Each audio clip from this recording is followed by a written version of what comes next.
Welcome into DCTF Live, instant recaps at NRG Stadium, home of the new IL Football State Championship. I'm Matt Thompson, Dave Campbell's Texas Football. That's Mike Craven.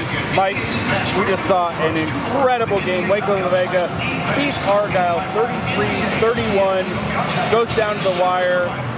Just what an incredible win by Argyle. What are the first things that stand out to you about that win?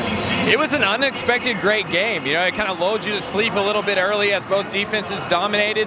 Then all of a sudden, the fourth quarter, it just exploded, and that's what you never know will happen here. Once the team, you know, these teams are here for a reason. So once they get going offensively, once things start clicking, it's hard to slow them down. And Waco La Vega made the last great play, and they ended up winning a state title for Waco, and it's been a long time since that's happened.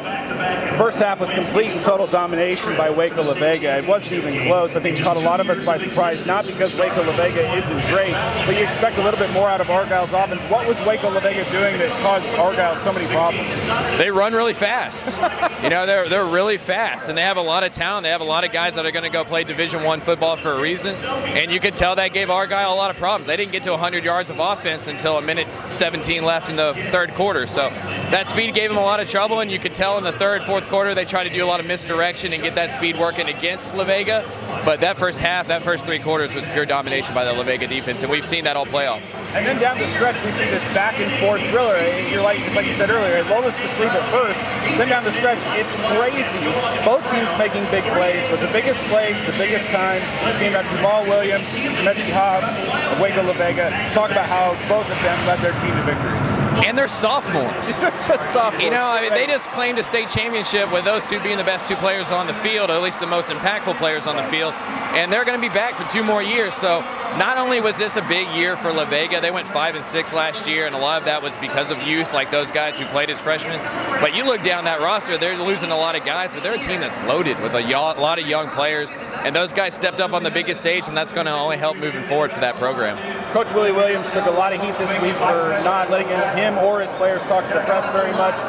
But in the end, the process justifies the means. Am I right? I mean, they came out, they finished the job. Willie Williams, La Vega is his alma mater. This has to mean the world to him. But also just, this isn't a place they're used to being. How impressive was it to see them step up on this stage, not being used to this part of the playoffs, and finish the job? I think it's truly impressive, and he knows his team better than any of us do.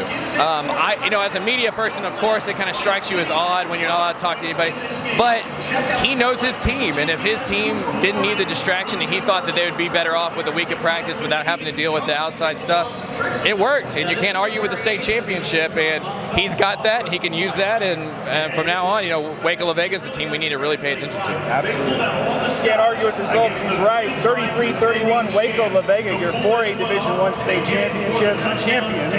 I'm Max Thompson. That's Mike Craven. 5 to go. 5 to go. We're halfway. 5 games to go. We're halfway there. We'll see you guys soon.